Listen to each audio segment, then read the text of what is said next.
திமுகவில் இணைந்தார் செங்கோட்டையன். ஸ்டாலின் கொடுத்த முக்கிய பதவி. பேரதிர்ச்சியில் தவேகா தொண்டர்கள். கடந்த 2021 தேர்தலை விட இந்த முறை தென் மாவட்ட தொகுதிகளை வென்றெடுப்பதில் அதிமுக மற்றும் திமுக கூட்டணிகள் அதிக முனைப்புடன் காட்டு வருகிறது. காரணம், இரண்டு கூட்டணிகளுக்கும் கடந்த முறை தென் மாவட்டங்கள் தந்த சாதக பாதகங்கள்தான். அதாவது, ஜெயலலிதா இருந்த வரைக்கும் தென் மாவட்டங்களில் பெரும்பாலான தொகுதிகள் அதிமுக கோட்டையாகத்தான் இருந்து வந்தது. ஆனால் அதன் பிறகுதான் அந்த மக்களின் சிந்தனைகள் மாறிவிட்டன. எடப்பாடி தலைமையிலான அதிமுகவிற்கு கவுண்டர் கட்சி என்ற முத்திரை சூட்டப்பட்டதே அதன் காரணம் என்றும் சொல்கிறார்கள். தென் மாவட்டங்களில் உள்ள 58 சட்டப்பேரவை தொகுதிகளில் முக்குளத்தோர், நாடார், பட்டியலினத்தோர் வாக்குகள் தான் பெரும்பகுதி வெற்றி தோல்வியை நிர்ணயிப்பது. கடந்த தேர்தலில் சசிகலாவுக்கும் தினகரனுக்கும் அதிமுகவுக்கும் வெளியில் நின்றார்கள். ஓபிஎஸ்ஸின் அடித்தளமும் அங்கே ஆடிக்கொண்டுதான் இருந்தது.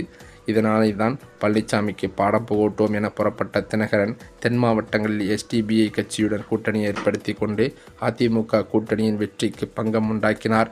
இந்த சூழ்நிலையிலோ தற்போது அதிமுகவில் பல்வேறு பிளவுகளால் உட்கட்சி பூசலால் பல்வேறு முக்கிய புள்ளிகள் திமுகவிற்கும் தவேகாவிற்கும் தாவி வருவதும் குறிப்பிடத்தக்கது.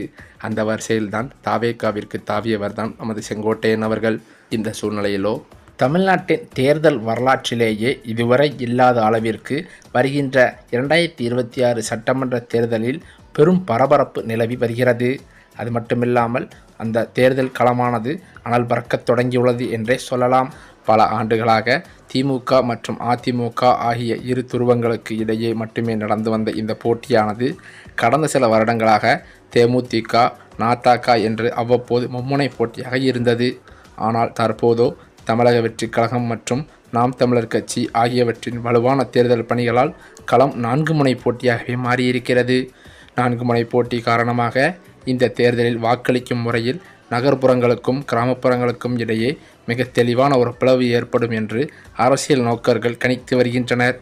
மற்ற தேர்தல்கள் போல இல்லாமல் இந்த முறை நகரம் கிராமம் இடையே வாக்களிக்கும் முறையில் கடுமையான வேறுபாடு இருக்கும் என்கிறார்கள் சிலர். சென்னை, கோவை, மதுரை போன்ற மாநகரங்களில் வளர்ந்து வரும் நகர்ப்புற பகுதிகளிலும் நடிகர் விஜயின் தமிழக வெற்றிக் கழகம் பெரும் தாக்கத்தை ஏற்படுத்தும் என எதிர்பார்க்கப்படுகிறது.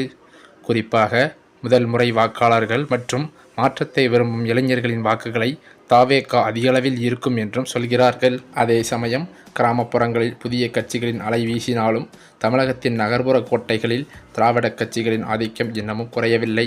முதலமைச்சர் மு.க.ஸ்டாலின் தலைமையிலான திமுக அரசு மகளிர் உரிமை தொகை மற்றும் காலை உணவு திட்டம் போன்ற நேரடி பயன் தரும் திட்டங்கள் மூலம் பெண்களின் ஆதரவை தக்க வைத்து முயல்கிறது.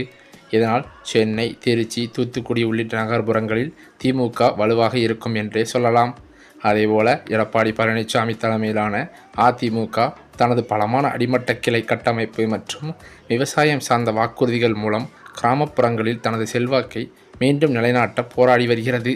பாரம்பரியமாக கிராமப்புறங்களில் இருக்கும் இரட்டை இலை மற்றும் உதயசூரியன் விசுவாசிகளை உடைப்பது புதிய கட்சிகளுக்கு ஒரு பெரும் சவாலாகவே தான் இருக்கும்.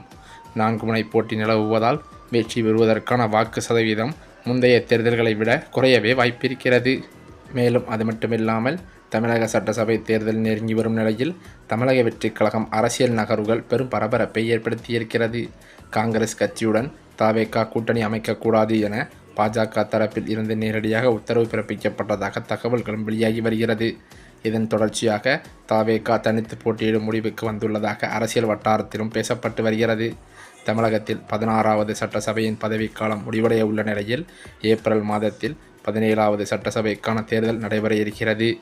இந்த தேர்தலில் திமுக கூட்டணி, அதிமுக கூட்டணி, நாம் தமிழர் மற்றும் தமிழக வெற்றிக் கழகம் என 4 முனை போட்டி நிலவும் என்றும் சொல்லப்படுகிறது. இந்த சூழ்நிலையிலோ ஒவ்வொரு கட்சிகளும் தனது தொகுதிகளின் வேட்பாளர்களை அதிகாரப்பூர்வமாக அறிவித்து அடுத்தடுத்து வெளிப்படையாக தேர்தல் அறிக்கைகளை வெளியிட்டு வருகிறது. அதே சமயமோ தற்போது வெளியான தகவலானது தமிழக வெற்றிக் கழகத்திற்கு பேரதிர்ச்சியை ஏற்படுத்தியுள்ளது. அது என்னவென்றால், இதுவரை தவேகாவில் நான் இணைந்து எந்த ஒரு பயனும் இல்லை, எனக்கு எந்த ஒரு மதிப்பும் இல்லை என்று செங்கோட்டையன் அவர்கள் அவரது ஆதரவாளர்கள் மத்தியில் அவர் பேசி வருவதாக அதிர்ச்சி தகவல்கள் பரவி வருகிறது. அது மட்டுமில்லாமல் அவர் தவேகாவிலிருந்து விலகுவதற்கு கூட ரெடியாக இருப்பதாகவும் அவரது நெருங்கிய வட்டாரங்களில் தகவல்கள் கசிந்துள்ளது. இதனை முன்னிட்டு இன்னும் ஒரு வார காலத்திற்குள் அவர் திமுக தலைமையான ஸ்டாலின் அவர்களின் நெருங்கிய வட்டாரங்களில் பேச்சுவார்த்தை நடத்தி வருவதாகவும், மேலும் அவர் இன்னும் ஒரு வார காலத்தில் திமுகவில் கூட இணைய வாய்ப்புள்ளது என்றும் அதிர்ச்சி தகவல்கள் வெளியாகியுள்ளன. இது தவேகா தொண்டர்களுக்கு பேரதிர்ச்சியை ஏற்படுத்தியுள்ளது.